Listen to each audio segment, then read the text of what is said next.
Good evening and welcome to the Financial Week. I'm Javon Keys. NCB Financial Group has announced the interim replacements for their two senior managers who were removed. Robert Almeida has been appointed Interim Group Chief Executive Officer and Malcolm Sadler Interim Group Chief Financial Officer. They replace Patrick Hilton and Dennis Cohen, respectively. Almeida was a director of the National Commercial Bank, while Sadler served as the bank's Chief Financial Officer.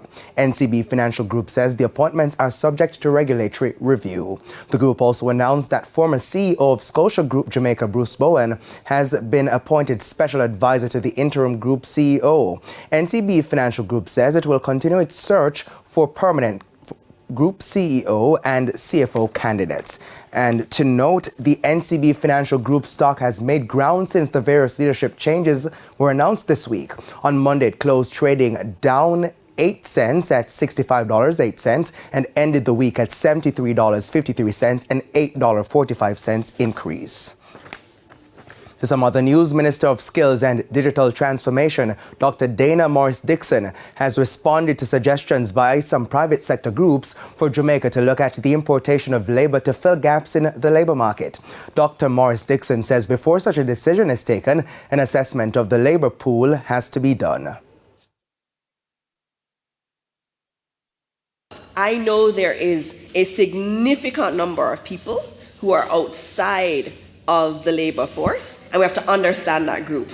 I also believe there is quite a bit of underemployment in Jamaica. We have to understand it. So before we start talking about these radical shifts in policy, and they may have to happen at some point, but before we get there, it is our responsibility to have the data. It's our responsibility to actually understand what is happening in our country, because we cannot just, on a hunch, decide that we're going to do certain things. Currency trading closes the week with the US dollar trading for an average $155.28. $117.64 is the going rate for the Canadian dollar. The average cost for the pound is $202.39, while it's costing $175.42 for the euro. The JSE index gained 907 points today, while the junior market index lost 34 points.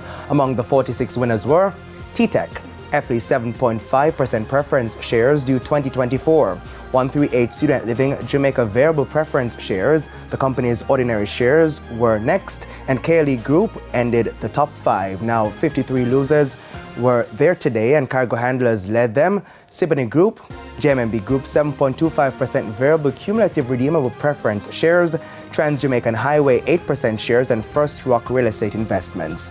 14 stocks traded firm.